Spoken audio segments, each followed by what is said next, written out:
솔직히 저렇게 중국이 한국 의식한다는 건 정말 점점 속국이다라고 생각 안 하게 되는 것임. 정말 국력은 소중해. 언젠가는 중국과는 붙게 될 것. 한국은 지금의 국방력을 몇 배 이상 끌어올려야 한다. 중국이 대만을 치면 중국은 다시 고립되고 한국이 그 열매를 먹겠지. 빨리 공격해라. 이득 좀 보자. 무슨 이유로 네티즌들이 그렇게 반응하고 댓글을 달았을까요? 한번 같이 봅시다. 현재 미중 간의 신경전이 최고조에 이르고 있으며 양만의 전쟁 분위기까지 논의되고 있는 상황입니다. 그에 따라 미국과 중국은 각자의 전력을 저울질하며 전쟁을 시뮬레이션해보는 모습이 나오고 있는데요. 그런데 이 와중에 느닷없이 중국이 한국을 언급하며 대만 전쟁에 한국까지 계산에 넣는 모습이 나옵니다. 지금까지 대만 전쟁에 한국은 거의 고려 대상이 아니었는데 바이든이 보여준 장면이 중국을 크게 동요하게 한 것입니다. 현재 중국 정부 측에서 왜 그런 말이 나오고 있으며 한국은 또한 어떠한 대응인지 살펴보도록 하겠습니다. 중국은 미국과의 전쟁 시나리오에서 지금까지 계속 우위를 점하고 있다는 입장을 고수해온 것으로 보입니다.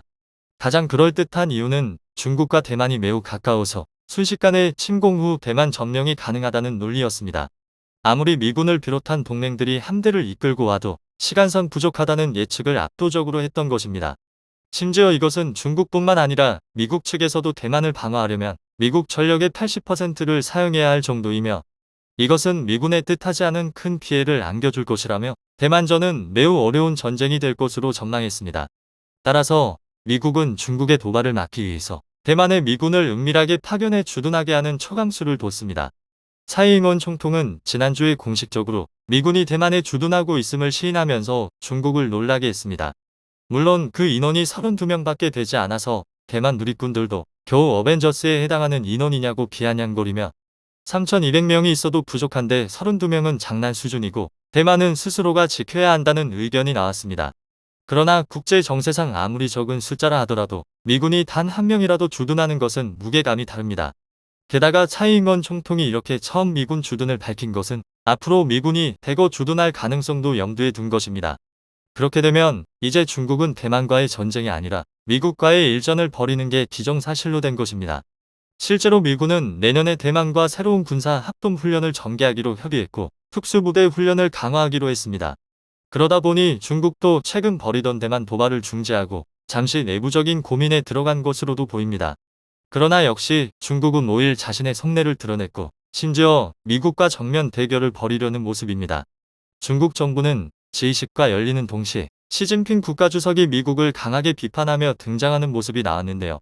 시진핑 중국 국가주석은 30일 G20 정상회의에서 인위적으로 소그룹을 만들거나 이념으로 선을 긋는 것은 간격을 만들고 시진핑 중국 국가주석은 30일 G20 정상회의에서 인위적으로 소그룹을 만들거나 이념으로 선을 긋는 것은 간격을 만들고 장애를 늘릴 뿐이며 과학기술 혁신에 백해 무해하다고 말하면서 미국의 최근 움직임에 대해 우회적으로 비판했습니다.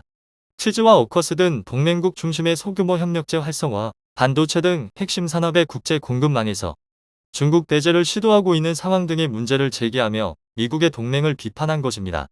시진핑 국가주석은 이번 G20에서도 모습을 드러내지 않았고 대신 왕이 외교부장을 파견한 모습입니다.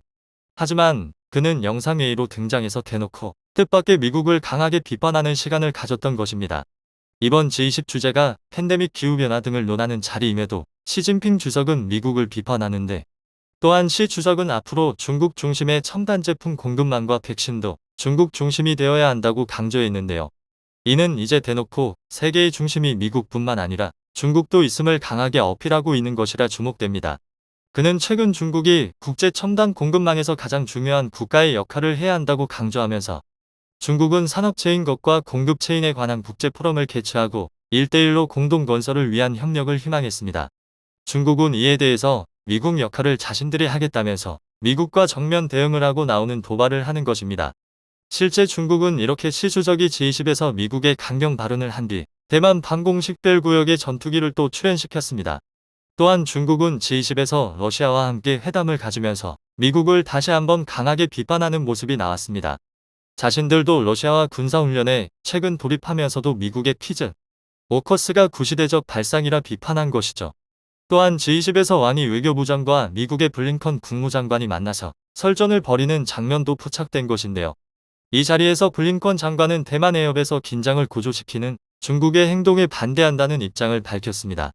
특히 미국 정부는 현상을 변경하는 어떠한 일방적 조치에도 반대한다는 입장을 매우 분명하게 밝혔다고 미 국무부 고위 당국자가 전했습니다. 더 이상 대만의 긴장을 일으키지 말라고 중국에 경고한 것입니다. 그러자 이를 듣고 있던 왕이 부장은 대만 문제가 중국과 미국 사이에서 가장 민감한 문제라며 일단 잘못 처리하면 중미 관계에 전복적이고 전면적인 파괴를 초래할 것이라고 강하게 맞받아쳤습니다. 중국은 반드시 군사적인 움직임을 보일 것이니 미국도 조심하라는 초강경 대응을 내린 것입니다. 그러면서 미국이야말로 하나의 중국 원칙을 흔들고 있으며 그래서 중국이 대응한 것이라고 책임을 미국에 미칠 겁니다. 이러자 블링컨 장관은 중국은 대만 문제 말고도 홍콩, 신장웨이월, 티베트 등 인권 문제가 큰 문제를 일으킨다며 중국과 계속 설전을 주고받으면서 양자 간의 작은 부분도 타협과 양보하지 않는 일촉즉발의 모습을 보였습니다. 그런데 이 가운데 G20에 포착되는 모습에 중국이 당혹스러움을 드러내는 장면이 나왔습니다. 바로 바이든 대통령이 G20에서 중국을 제외하고 15개국을 긴급하게 소집하는 모습을 보인 것인데요. 이 15개국은 미국의 동맹국으로서 취임 이후 처음으로 동맹을 한데 모아 공급망 대책회의를 연 것입니다. 바이든 대통령이 이러한 돌발 행동을 한 것은 매우 이례적인데 이는 사실 미국 내 지지율 영향이 급이다. 바이든 대통령은 지난 8월의 지지율 49%에 비해서 현재 42%로 7%나 떨어진 상황이 나왔습니다. 코로나로 심각해진 공급난으로 물가가 급상승 중이고 이에 민심이 크게 악화하는 것을 우려하는 것입니다. 따라서 이러한 공급망 사태를 해결하기 위해서 최근 바이든 행정부는 다양한 조처를 하는 것입니다. 최근 미국 정부는 백악관에 삼성전자를 불러들여서 영업비밀까지 포함한 보고서를 제출하라 압박했습니다. 따라서 바이든은 G20에서도 중국을 제외해버리는 초유의 상황을 연출하고 공급망 긴급회의를 가진 것이죠. 미국은 한국의 반도체를 비롯한 각종 첨단 제품 공급망을 선도하는 국가로 낙점한 바 있습니다. 또한 미국은 첨단 제품뿐만 아니라 유통 노하우까지 알려달라며 또다시 삼성전자를 백악관으로 불러들였습니다. 당시 미국의 주요 유통회사가 모인 자리에 외국 회사는 삼성전자 하나만 참여한 매우 특이한 모습이 나왔죠. 그런데 이러한 장면을 중국에서 보자니 상당히 불쾌한 모습이 나온 것으로 판단한 것입니다. 시진핑 국가주석이 분명 G20과 시작할 때 영상으로 중국 중심의 국제 유통망에 대해 강조한 바 있습니다만 바이든 대통령은 대한민국을 중심으로 중국을 제외하고 15개국의 정상들과 그러한 회의를 한 것이기 때문입니다. 만약 한국이 중국의 등을 돌려버리고 미국 중심의 공급망에 편성된다면 중국으로서는 큰 낭패입니다. 그런데 쟁점은 이 문제가 첨단 공급망 이슈뿐만 아니라 군사 부분까지 번져나갈 수 있다는 의견이 나온 것입니다. 첨단 공급망 이슈도 이렇게 한국이 미국 편을 든다고 가정하면 중국에 큰 절망감이 오는 상황이 펼쳐지는데 중국이 대만 공격 시에 한국이 미국을 돕는다면 과연 무슨 상황이 펼쳐지겠는가에 관한 보고서가 나온 것이죠. 중국 관영 싱크탱크는 미국이 중국의 대만 무력 통일을 의심하고 있어 대만 해협에서 분쟁이 벌어질 경우 한국은 미국의 군 동원 요청을 거절하기 어려울 것이라고 전망하는 모습까지 공식 등장한 것입니다. 홍콩 SCMP는 최근 중국 관영 싱크탱크가 지난주 발간한 보고서에서 대만 분쟁 시 한국도 참전할 수 있다면서 보고서를 보면 조 바이든 미국 행정부는 한국의 미사일 지침을 완전히 해제함으로써 한국을 팀으로 끌어들이는 동시에 중국 억지에 활용하고 있다며 중국은 한미 협력에 대비해야 한다고 밝힌 것입니다. 실제 중국은 최근 한국의 누리호 발사를 보고 평가하면서 기술이 70년대 수준이라고 평가절하했습니다만 관계자들은 정작 중국은 한국이 ICBM을 갖게 돼 매우 불만이라는 의사를 나타냈던 것입니다. 여기에 보고서는 중국은 미국과 한국의 적시에 분명한 신호를 보내야 하며 싸움을 위해 필요한 수단을 취하고 그들이 중국과 관련해 협력하는 부담을 가중해야 한다고 제언하는 모습을 보였습니다. 한국 보고 중국 대만전에 절대 참전하면 안 된다는 경고를 해야 한다는 것입니다. 홍콩 SCMP는 중국의 최악의 시나리오 중 하나는 대만을 둘러싼 분쟁이 발생할 경우 2만 6천여 명의 미군이 주둔한 한국이 미국과 손잡는 것이라며 한국과 미국의 군사적 동맹은 지리적으로 중국에 특히 민감한 문제라고 판단했습니다. 군사 전문가 심중핑은 SCMP의 한국이 미국과 중국 사이에서 어느 한편을 드는 것은 어려운 일이지만 대만 전쟁이 발발하면 동맹으로서 한국군은 미군의 지휘에 따라야 한다고 말하면서 중국은 경계해야 한다는 것 발언했습니다. 이렇게 중국이 갑작스럽게 대만과 전쟁을 고려하면서 한국까지 생각하는 것은 매우 이례적인 상황인데요.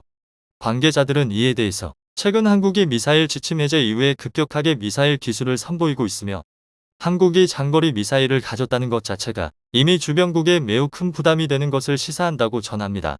이전에는 한국을 상당히 뒤처진 군사 약소국으로 판단해서 한국까지 고려하는 일은 거의 없었으나 의외로 한국은 상당히 오랜 기간 준비해 왔으며 각종 지침 해제로 보여준 파워가 심상치 않았던 것입니다.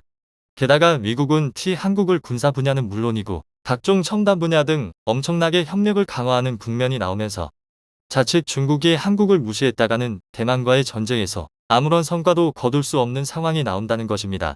물론 대만 전쟁에 한국이 참전한다는 것은 거의 마지막 옵션으로 최악의 선택에서 이루어지는 것이겠지만 어찌되었든 중국 입장에서는 이제 한국이라는 카드 때문에 대만 전쟁에 더욱 고민할 수밖에 없는 상황이란 것이죠. 이처럼 중국은 G20에서 바이든이 회의를 소집하고 한국이 미 동맹의 중심에 선 모습에 매우 놀라고 있습니다. 이것으로 중국은 대만 침공까지 고민 중이며 그만큼 한국의 존재감이 커졌다는 것으로 풀이되고 있습니다.